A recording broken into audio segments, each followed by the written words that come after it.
I don't care.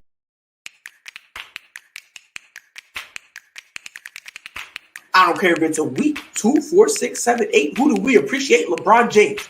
That's who y'all gotta start appreciating. And you gotta stop disrespecting this man. You got AJ Brown, who's a legit number one, and you got Julio, who's another legit number one. One of them dudes gotta get double teamed. Who gonna get double teamed? And whoever gets double teamed, the other one gets the ball. I'm saying this with no pun intended, with full of pride. Ladies and gentlemen, boys and girls, what it do, baby? Welcome to another episode of the Prideful podcast. As always, it is your boy Pride, joined by that dude, Mike. Mike, how you feeling, my guy? Feeling fantastic, man. Glad to be here on this Friday. I'm glad you are here. Look, bro, we got a lot to talk about, homie. First and foremost, obviously, breaking news, Kyrie Irving will not be a part-time player for the Brooklyn Nets. The Pacers are low-key having some pressure on them, considering that not only did Sabonis say, get me out of here, so did Miles Turner. The NFL has been fucked over real quick, so now they got to handle their business. And IT's fat ass is returning back to the purple and gold. What a time to be alive. Before we get into all that, Urban Meyer got fired on his day off. Frankly, I'm surprised he lasted this long. Maybe it's just me. But the fact that he lasted this long, I was one of the few people saying, I don't think he's going to finish the year. Yeah. And people say, oh, you don't know what you're talking about. And I'm like, look, man, there's a possibility. Jags have fired him. How did you feel about it, bro? Oh, I ain't feel no way, because if you look at what happened through the year, his off the field drama and stuff like that, you knew he was gonna get fired eventually, whether during the season or at the end of the season. And I honestly feel like he didn't really want to coach NFL. You get a team like the Jags, a franchise who throw a boatload of money for a head coach.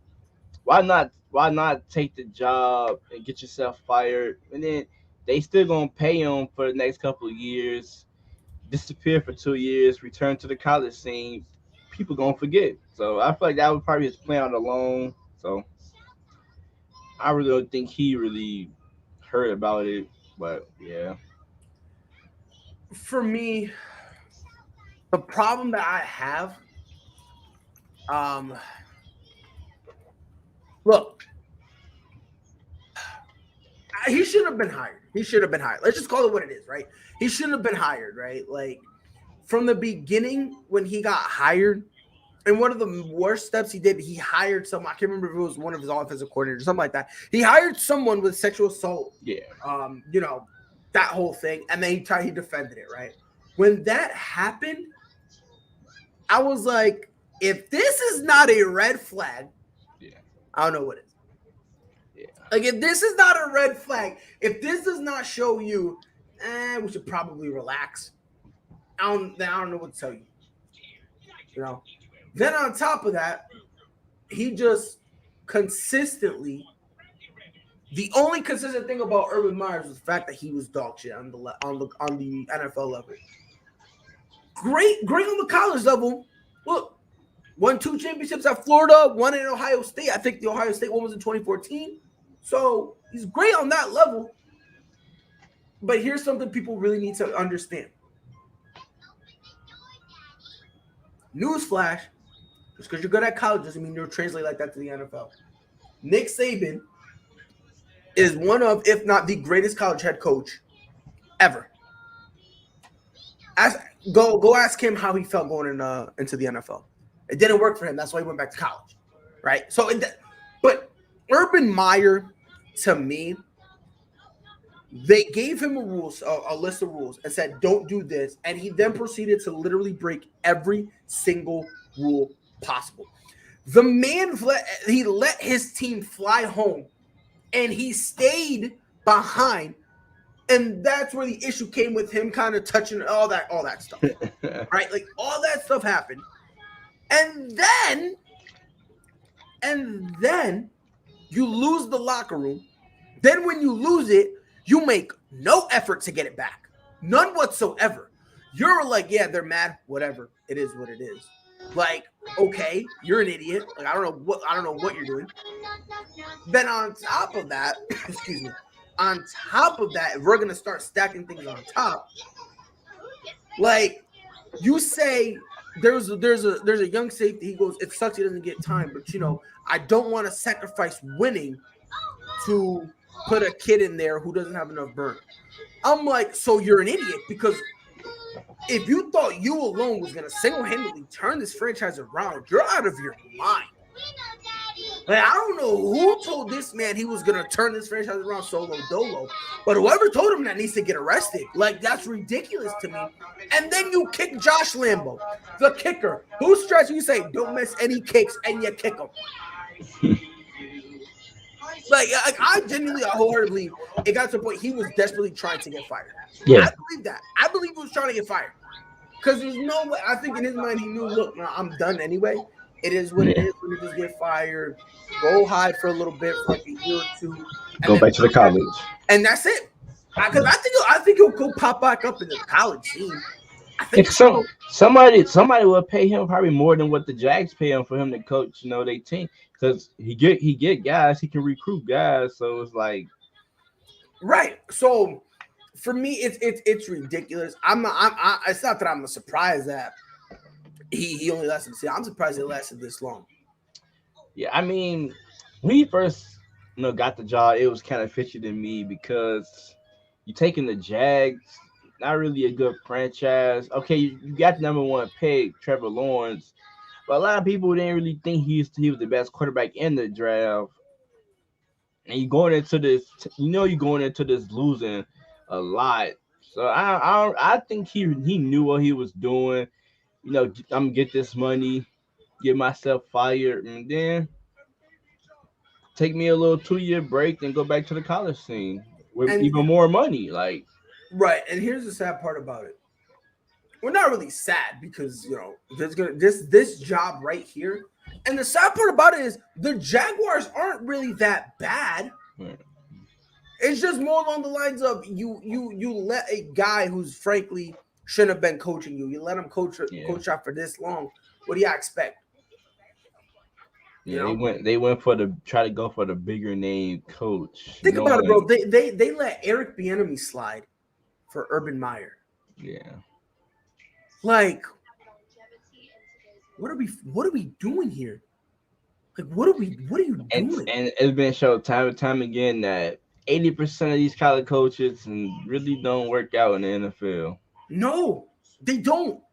And again, it doesn't mean that they're horrible or anything. Yeah. It just means, unfortunately, you in the locker room full of grown men.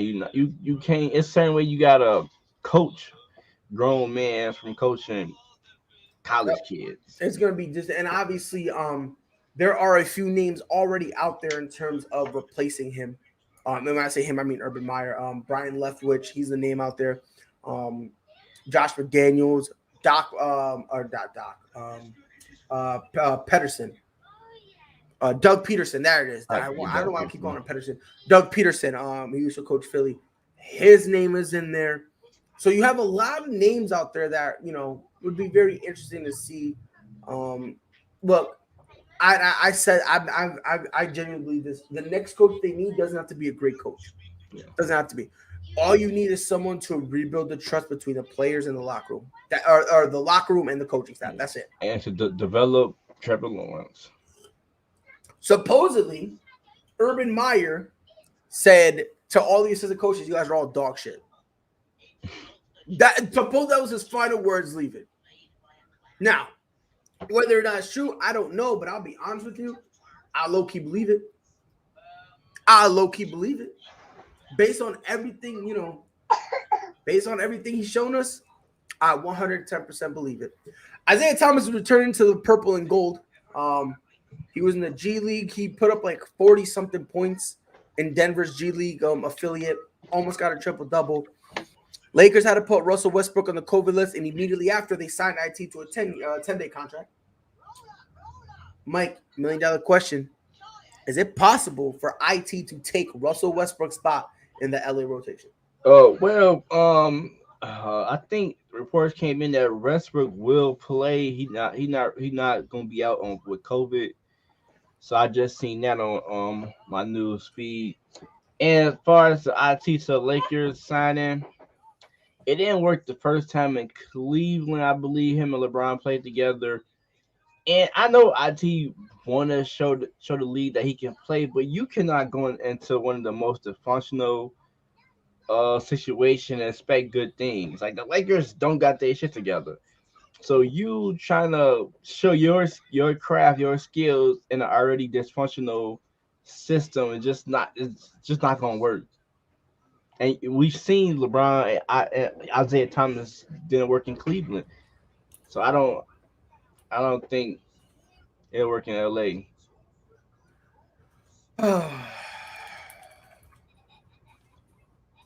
Look, for me, um, what it really comes down for me is this, right?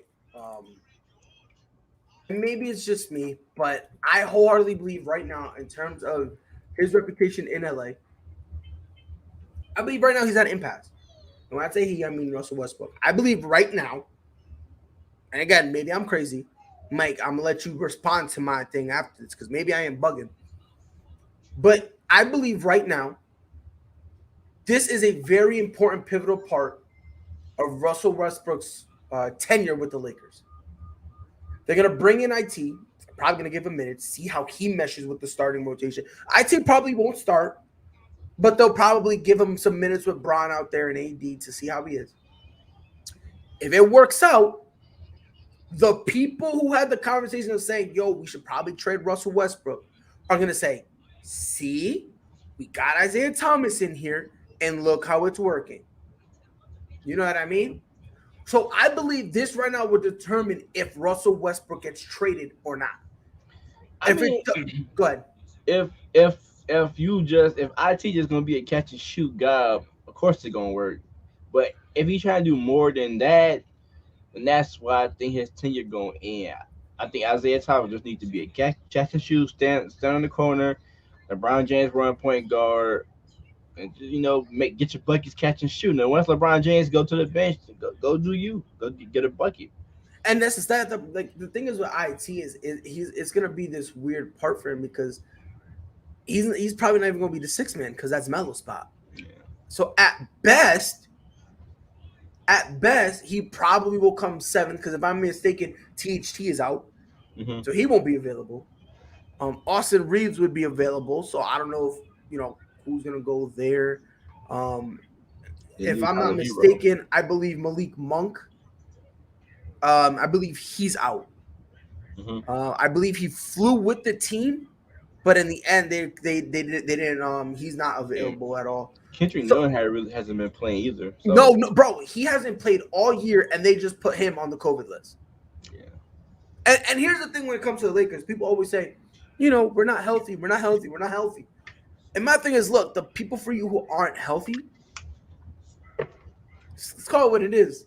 Most of them are your back rotational guys. Let's call it what it is. Like, I mean, the only person who's out that I'm concerned about is THT. Yeah. That's it. Outside of that, Malik Monk, yeah, sure, he's had a few games, but overall, he's been iffy. Trevor Ariza, I don't think again, he played. I don't think he has not played yet. He has not played yet. So it's like all these. For me, the way I look at it, a lot of your important guys that are out are back piece rotational dudes. That they're not playing one. They're not.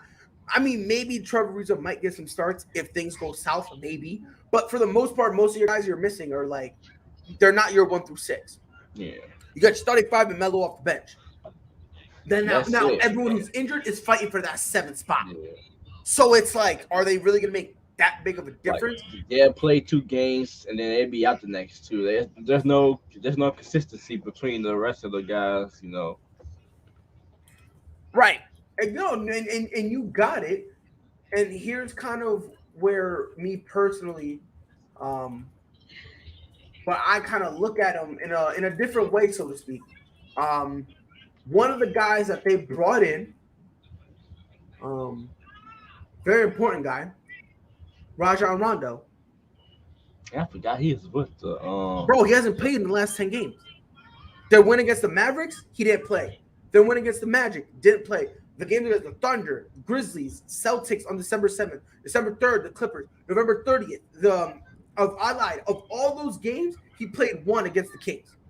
So how they gonna bring in IT with Rondo and Westbrook? Rondo's not going to get me. Listen, look at in his last 10 games, he played only one against the Kings, and he played 9 minutes.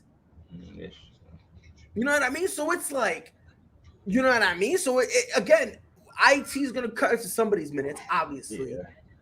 But the problem is they probably brought him in, and the mere fact that Russ got cleared and they didn't cut him because you're allowed to do that on a 10-day contract shows that they want to see if this could work. Yeah. That's what I'm saying. Them signing Isaiah Thomas, it's kind of their way of gauging should we keep Russ or not. You know what I mean? Like, if it goes great, they'll go, you know, the people who wanted to trade Russ will start pointing and say, see, this is why we need to trade Russ. And then if it doesn't work with IT, they're going to go, well, didn't work. We told you Russ was our best option. Let's roll with him. And I think this is going to be the decision when they will make it in terms of trading Russ. Because if it works, if they let go of IT after the 10-day contract, they don't resign him. Russ is staying. Russ is 100% staying because at some point, you know what I mean? Like, this is around the time they should be gelling. Yeah. You know? Like, if I'm not mistaken, they won 7 of their last 10. So maybe they are. We'll see what happens, but I don't know, man. I don't know. Every team has a lot of fighting to do, but again, in terms of IT coming back, it's going to be awkward for him. It's going to be very awkward because remember, look, this is the same Isaiah Thomas who still thinks he's that dude. In terms of his mentality and his understanding of who he is, nothing changed. He's gonna get cooked on the defensive end. I know that. And that's what to me what really blows my mind. You're already struggling defensively to the point that they're blaming Frank Vogel. And now you're gonna bring Isaiah Thomas who can't spell defense? Let me say that one more time. You bring in Isaiah Thomas, who can't put up points. You know what I mean? Like, you're bringing in an older Isaiah Thomas, and you're going to insert him into a team that is already struggling defensively, and which is one of the main reasons people are screaming for Frank Vogel to be fired. And now you're going to put Isaiah Thomas in there? It's not going to work. I don't see it in any way, shape, or form. I don't see it working. Maybe it's just me, but I think it's either going to be they're going to let him walk, or they're going to re-sign him and they're going to start thinking about trading Russell Westbrook. Like it was a Brooklyn Nets team. Well, no, they struggling too. A team that don't really got too much problem like the Lakers. The Lakers got way too many problems, and on top of their problems, you add in a guy who's 5'9", don't know how strong his offensive game is, and we know he can't play defense. You guys are already struggling on defense, so it's just I don't know. No, it's not. It's not good at all. I just see him as a catch and shoot guy. Yeah, like in terms of the Lakers, so yeah, and they're 7-3 in the last 10. They're on a 3-game win streak. Their plus minus differential minus 0.1. They average about 101.1 points per game, and their opponents average 111.2. So they're really cutting it real close. And they, in terms of the top 6 seed, they are the only team with a minus point differential. Because you have Golden State at 11.6. That's the first seed.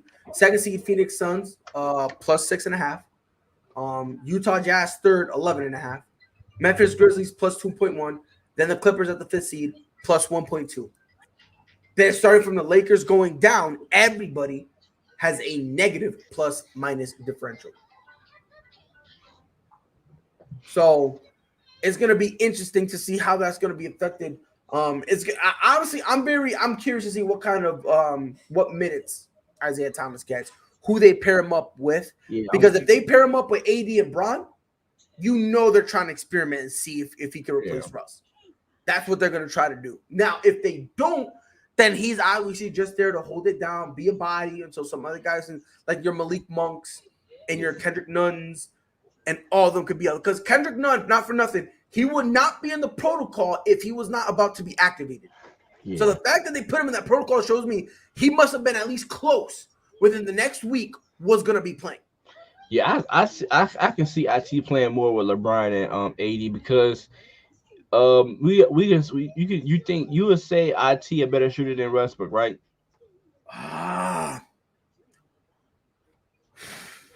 Yeah.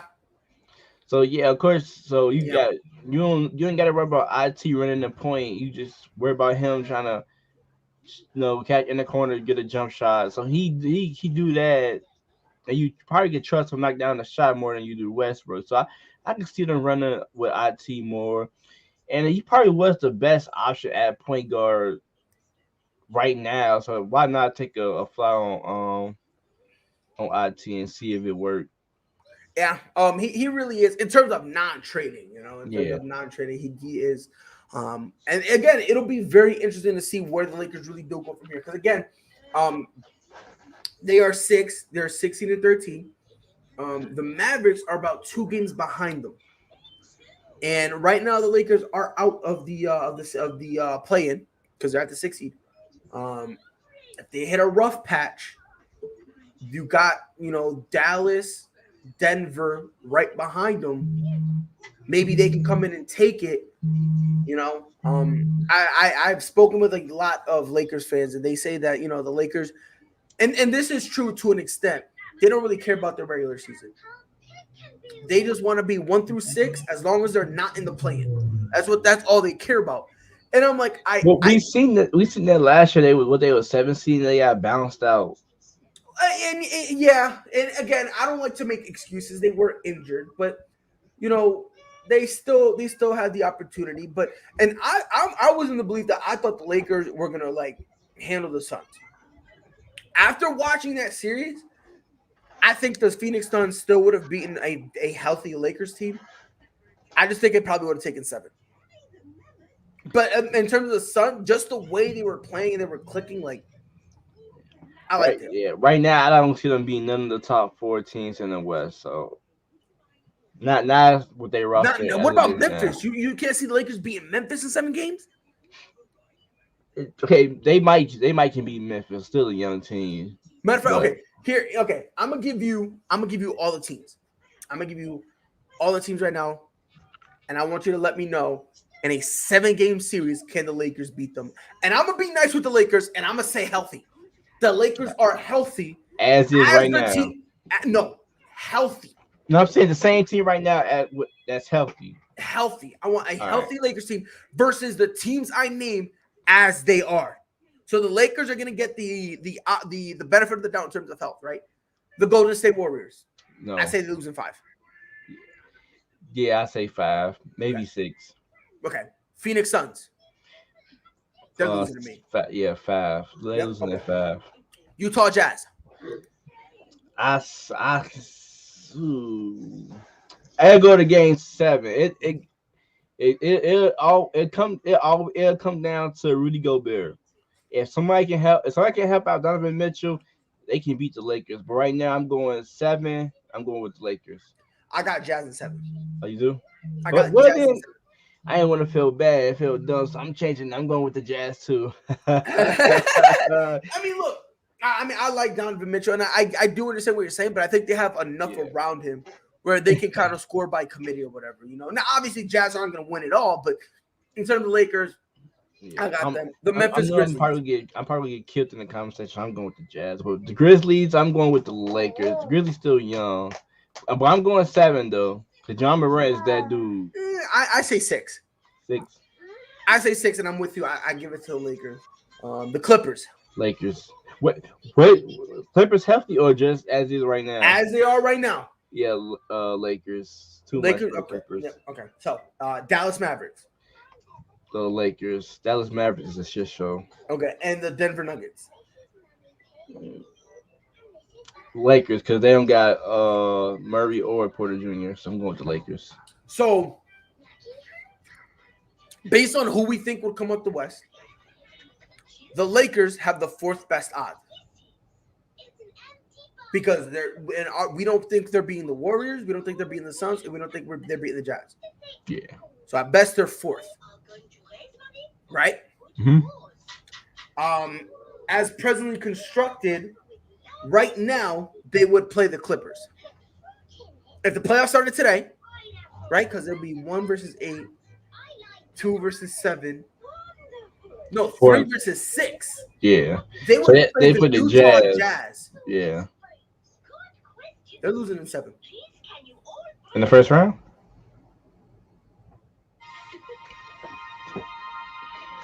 I don't think the Lakers get out of the first round. I mean, even if they do get out of the first round, they're not making it past the second round. They're not getting past the Warriors or the Phoenix Suns. Point blank period. I said this earlier this morning. I think the West right now is a 2-man race between Golden State and the Suns. Yeah. And then they got mad at me for that. People got mad at me. I'm like, bro, y'all got to just look at it. The Jazz, they haven't really showed me anything. They are a really good regular season team. Come playoff time, they fan out.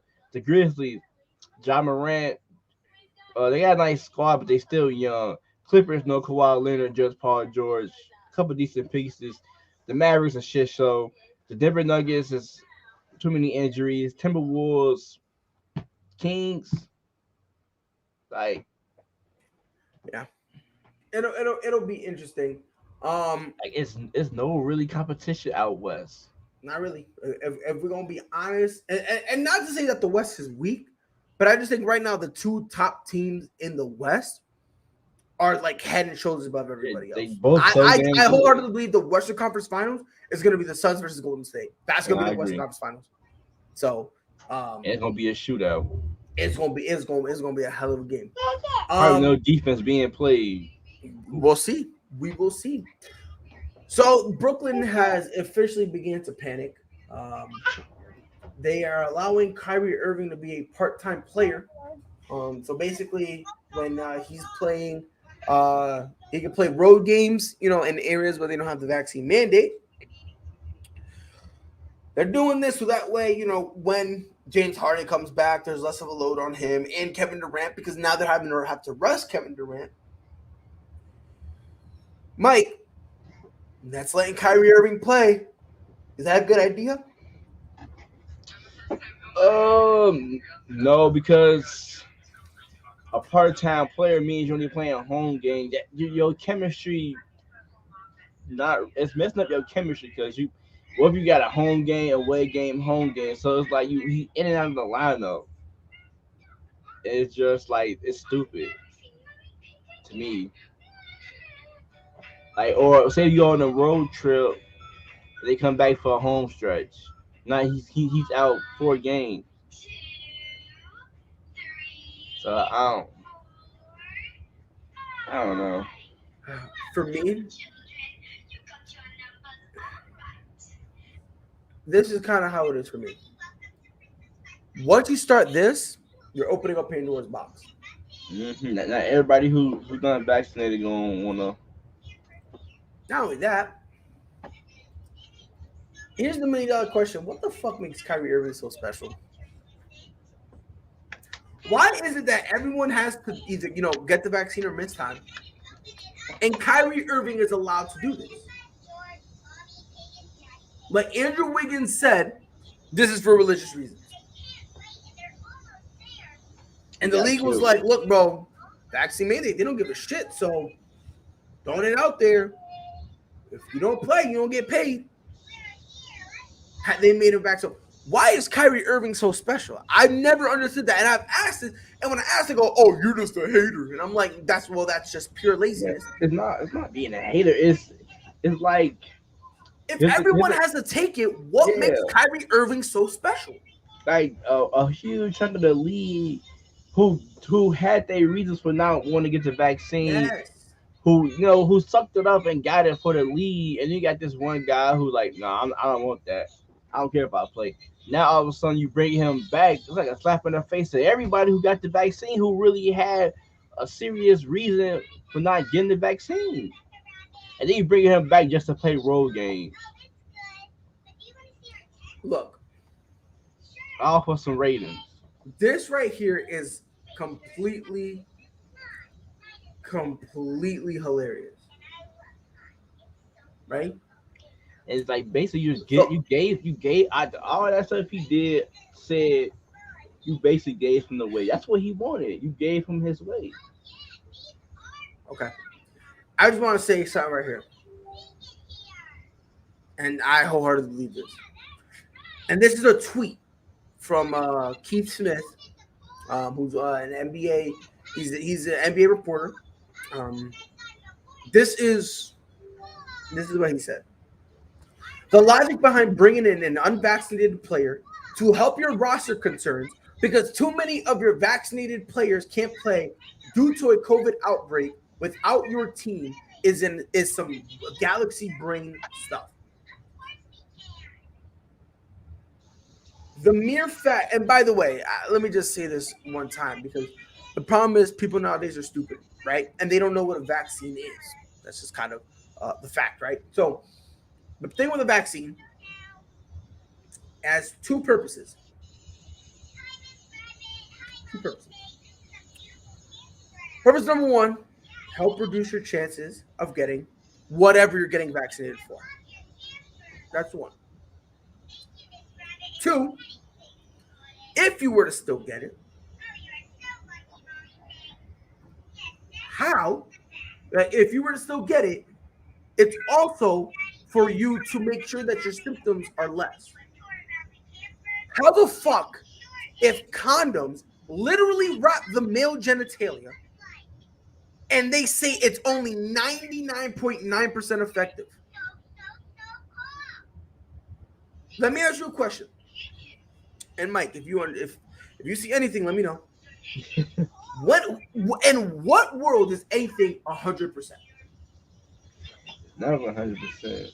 So for all the people that are saying, "Oh my God, like how can you take it and still get sick?" The same way you morons get the flu shot and still get sick. It's the same thing. It's the same thing. Let's call it what it is. It's the same exact thing. And for all the people talking about, well, he was right. You don't know what you're putting in your body. Did you know that every year you get the flu shot, it's never the same? And then on top of that, see, I was one of those people, but I was one of those people because I would listen to everybody. And I'm like, we take medicine, we take pills. We don't know what the hell was in Nyquil, Benadryl, Yeah. all that stuff. So And think I'm about it. sitting back. Let I'm me like, ask you. Let me ask you a question. When is the last time, if I asked you quick, what's in Nyquil? Do you know what's in it? no, I do not. But you still take it, right? Yes, Like, sir. what are we doing here? Yeah, so I really sit down and think. Like I'm sitting here, I'm listening to everybody. Like, man, I don't know what's in there. I don't know. I'm like, yeah, I don't know what's in there. You just now sit down. I'm like, damn. I take Nyquil, Benadryl, ibuprofen. I don't know what's in that. So And it's you want like, to know why you took it? You want to know why you took it?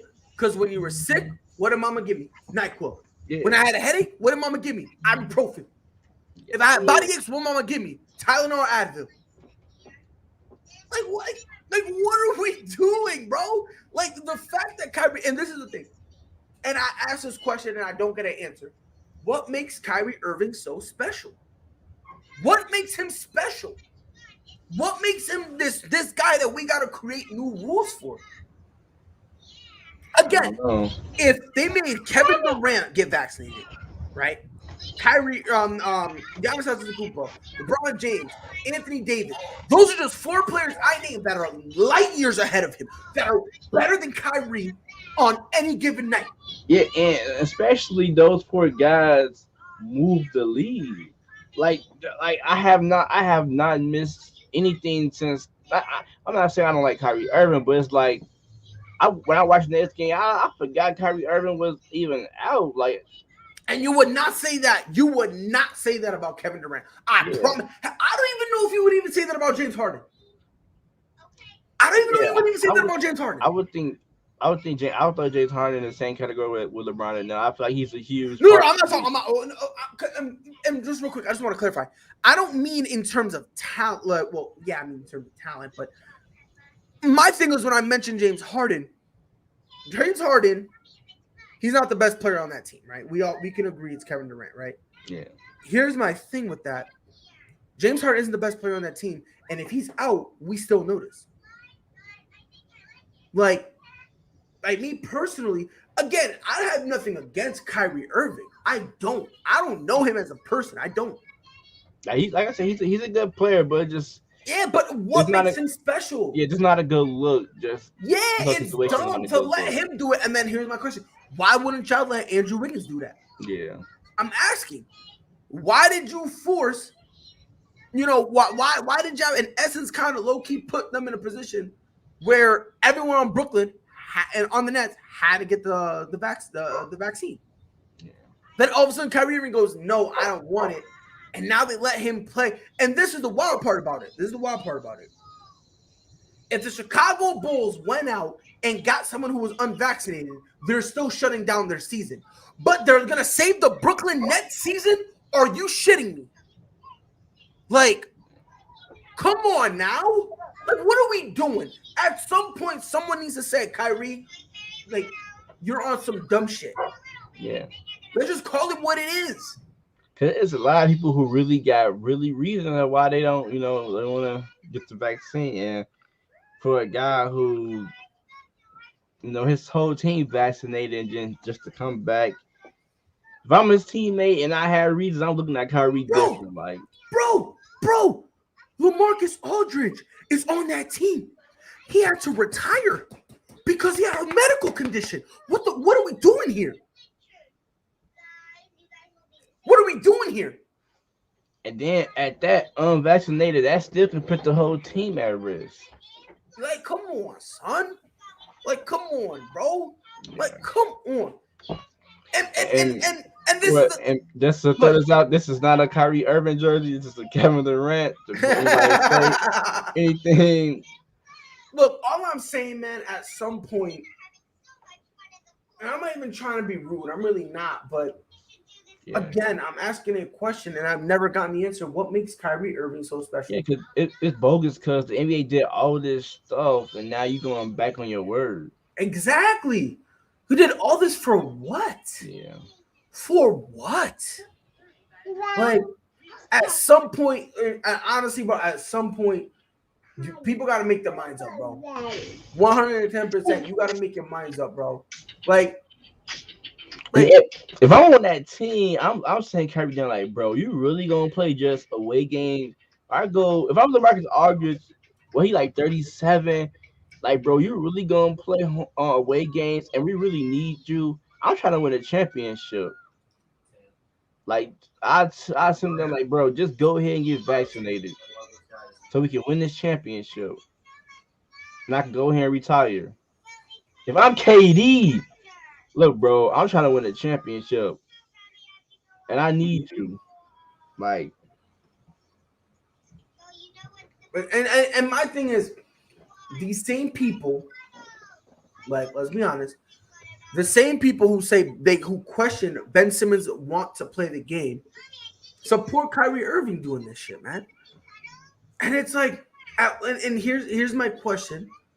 And again, no one ever gives me an answer, which I don't know why, but at what point are we going to continue to let this man do this dumb shit over and over and over and over again?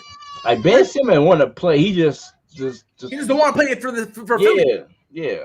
And here's my thing again. And by the way, for all the people that are saying, "Oh my God, the vaccination stuff," you do understand there has been their fair share of false positives, right? Let's just throw that out there, right? That's why a lot of guys like LeBron James, like DeMar DeRozan, like Russell Westbrook got negative, then tested 2 positives in 24 hours, and were fine. Yeah. So let's just throw that out there. But again, we're not allowed to talk about that. We're not allowed to. All I'm saying, bro, at some point, we need to stop. We need to stop this coddling of Kyrie Irving. Like, Like, no. Mm-mm. Like, if I'm the league, for every game he's out there, I'm finding him the maximum possible, and I'm finding Brooklyn. I'm finding them because of the look. We need to understand something. You're opening up Pandora's box because then when the booster comes and they have a back and they have a mandate for the booster, no one's gonna take it. Mm-hmm. No one's gonna take it, and then the league is gonna look around talking about why won't anyone take it? Because you're now set a precedent where a guy can just play away games and it'll be fine. Yeah, why need the booster for it? You got a guy who's Exactly. unvaccinated playing. Exactly. So honestly, Brooklyn, at this point, bro, relocate.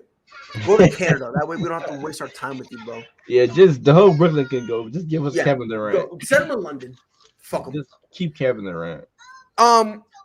So we talked about this last week, I believe. Was it last week? Either earlier this week. No, it was Monday? Wednesday or Monday. All right. So earlier this week we spoke about how the Pacers had put Karis LeVert,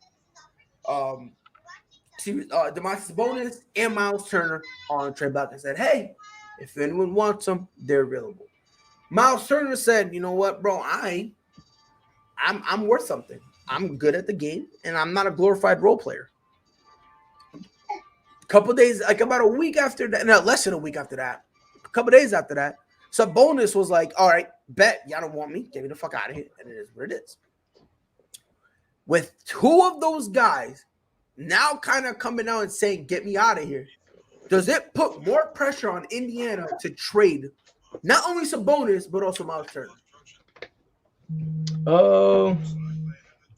I don't think it's more pressure. You already you put it out there that you're looking to rebuild, and Sabonis is only 25 years old, so I'm pretty sure he thought he's gonna be a part of that rebuild. So now it's like, if you don't want me, I might as well get up out of here. So I mean, I feel like Pacers did that to themselves, because I always feel like he was a building block. See, like I said, only 25 years old. You're not paying him a lot right now, so I would at least thought you would try to trade LeVert and Miles Turner and build around Sabonis. Which, honestly, that wouldn't have sounded like a bad idea. Like you said, he is young. Not in an expensive contract. Right. But again, look, for me, I think it does, because they kind of were just like, yeah, if you guys want him here, if not, we'll work with them. Now it almost seems like both of them are like, nope. Yeah. If we don't want us, we're out of here. So, it's interesting. Which on the Pacers end, those are two good players, so it's not like you can't get anything for them. It all fall on them not trying to be greedy and trying to ask for more. Yeah, like I said, because Sabonis is an all-star, but I'm not giving up a lot to get him. And Miles Turner he's a solid big man, so it shouldn't take a lot to get either one of those guys. Yep. And the thing is, for me, the reason I say there's some pressure, and again, this is just me, but the reason I say there's a little bit of pressure is just because, when you say maybe, we're considering trading you, and then you got guys that you're considering trading saying, fine, get me out of here. Now it's almost like they're trying to, they don't like it. It almost puts you in an almost uncomfortable situation, right? Yeah. Where you're like, You're like, you saying you want to go into a full rebuild, but damn it, you got young players on your team. So how younger you trying to get? Right, like, you know what I mean. So I think it kind of does put pressure on them, because now you got a veteran head coach. Yeah, exactly. But you got it in Rick Carlisle. But here's the thing: the reason I say I think it puts a little bit of pressure on them is because, look, now that both of them want to be out, now teams can lay back and say, let's see what happens. Let the dominoes fall. Let the cards, lay where they lie or whatever. And they're going to wait. Drag this out to the last minute of the trade deadline. Exactly. And in the end, it's not going to be as much as they want. So that's the only reason why I'm saying there's some. Now, it's not immense because, like you said, they were already trying to trade them. Yeah. But now teams are actually going to go, oh, now that he wants to be out, that gives us a little bit of leverage. Yeah, I ain't look at it. I ain't look at it that way. Same. That's the same situation. You can say Lonzo. Like you say you don't know if you want to pay him or not. They kind of find out you only got what Garrett Temple, Saturansky in the second round pick. So exactly. So it's going to be very interesting to see how all that stuff really plays out. And neither one of them got a huge contract, so you ain't gotta give up a lot. Right. Last topic of the night, the NFL has been destroyed. This was the Before you get in there, we both was right with our predictions. The Kansas City game yes, that was a good game. yes. Took overtime. Um, I'm very mad, bro. Brandon Staley, he screwed him over, constantly trying to go for fourth downs. One field goal, we might be having a whole nother conversation. I like it when coaches play aggressive, but at some point you gotta limit Man, yourself. I ain't used to that, so I don't know how Right, like that. you kind of gotta limit yourself. So Our coach ain't never aggressive. yeah, but so here are the games that are being changed. There are 3 games being changed. Las Vegas at Cleveland, which is Raiders at Browns. It was supposed to be the opening game for Saturday. It was supposed to be the 4:30 kickoff. Now it's going to be played Monday, December 20th, which is basically this upcoming Monday at 5 p.m. Eastern time. It's still at Cleveland. The next game is Washington at Philly. It was supposed to be on Sunday, and now it's going to be played on Tuesday at 7 p.m. Eastern time. Then the third game, Seattle at the LA Rams. It was supposed to be played on Sunday, but now will be played on December at 7 p.m. Eastern time, which is going to be interesting because they're both of the Washington and Philly game. They're both going to be on Fox, and they're both going to be on the NFL Sunday ticket, and they're both at the same time. Yeah. So basically we have 4 days of football, which That's nice. I like it, but at the same time the confusion is kind of ridiculous. So let me start with you, Mike. What games are you looking forward to? I mean, I'm looking at it right now. One games I am looking for is the Eagles and the football team. Both teams jockeying for a playoff spot, and I'm really pulling for both of these teams. I really like Heineken and Hurts, and I want to see either. I don't care which guy make the playoff, but I want to see one of those teams get in. Another game I'm looking forward to. Of course, my Bears against the Vikings. And I would say another game. I would say the Ravens. Is Lamar Jackson playing? Just real quick before I let you know. So he's Lamar Jackson is questionable, but they expect him to start. Taylor Heineke is on the COVID-19 list. Ooh. Yep. So he's on the list. And so is their backup, Kyle Allen. So Yeah, this week of games is not really nothing really. Only a few games stand out to me. The Colts and Patriots should be a good one, and let's say the Ravens Packers. Yes, I said the same thing. Ravens Packers. I said that low key is my sleeper. The Seahawks Rams could be a good one, but I'm not. Right. But for me, obviously, I'm a New England fan, so obviously I'm gonna be biased. New England versus Colts. But the reason for me that one is important is because there's a lot of playoff implications, right? Like, if we win, I believe we end up going back into the number 1 seed. Because right now we're 2 after the Chiefs won. So I think we get back into the number 1 seed. If the Colts win, that could potentially move them up and solidify them. And a loss knocks them out. So it's going to be very interesting because, again, obviously, as a New England fan, I'm ecstatic to see where we are.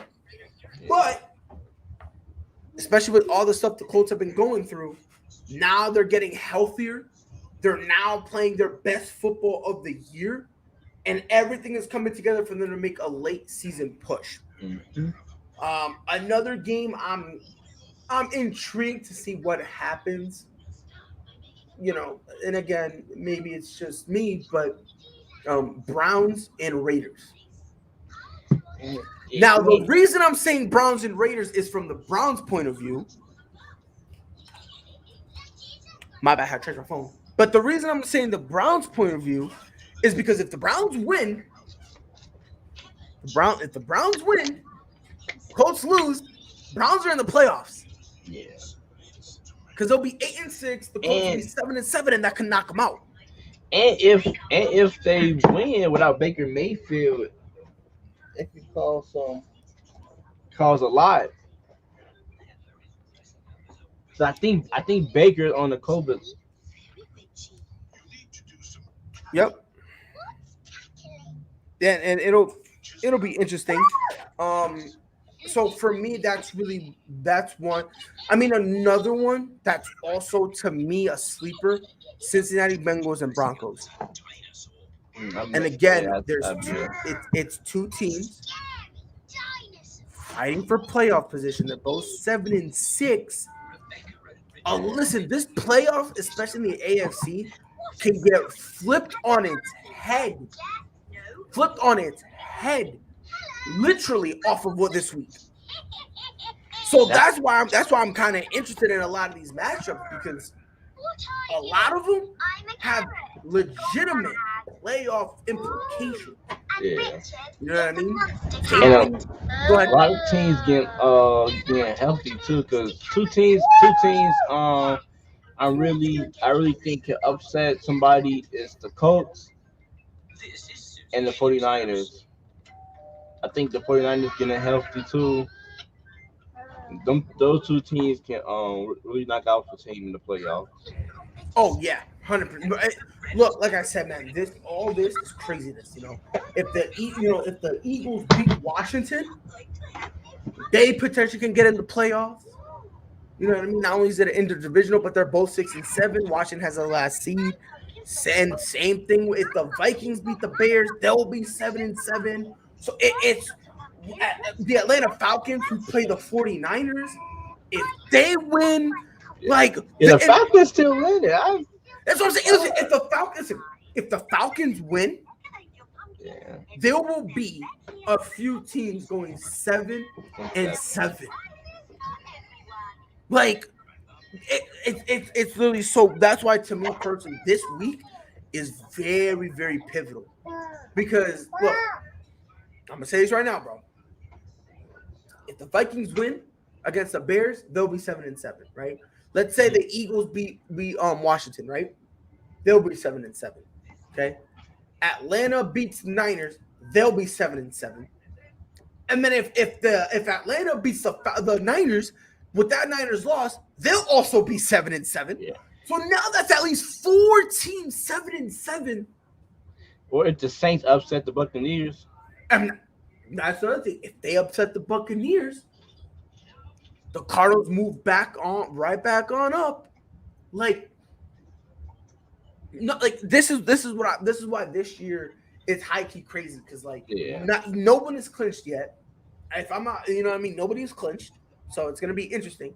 And only a few teams that really got eliminated: the Detroit Lions. Yep. So right now, there's only 4 teams that are officially eliminated: the Detroit Lions, the Jacksonville Jaguars, the Houston Texans, and the New York Jets. We still got a slight chance. Y'all got a chance, But look, I mean, for me, bro, there's a lot of games I'm gonna keep my eye on, because 110%, bro, this thing, it could turn everything upside down, bro. Follow us on Twitter at Prideful Takes. If you guys see any news out there, please feel free to tweet at us, and we'll be more than happy to put it on our show and give y'all credit. Catch us on Facebook at Prideful Takes. We be putting all sorts of stuff, content up there, so feel free to swing by there. If you don't have a Facebook, you're in luck. We're also on YouTube at Prideful Takes. Visit the website, www.pridefultakes.com. Not only is every episode of the article up there, but we also have, or every episode of the podcast up there, we also have original articles. And check us out on Spotify and Apple Podcasts, the Prideful Takes podcast. Mike, you got any final words? Oh man, no, really. Hope we get a good weekend of football. I will be tuned in. DeMar DeRozan, he's back for the Lakers, so let's keep on rolling, man. Yes, sir. Yes, sir. So obviously, Mike, thank you for being here. I will see you again come Monday. It has been your boy Pride on behalf of Mike. Thank y'all for listening. We'll be back here Monday. Be safe. Knew where that was going. That was a great read. Lillard from the logo. That'll quiet the 2 on the season. 2nd and 1 for the Bills. They handle the rush. Allen looking. End zone. To Shohei Ohtani. Center field. Let's watch it go. Did several of those inside low kicks.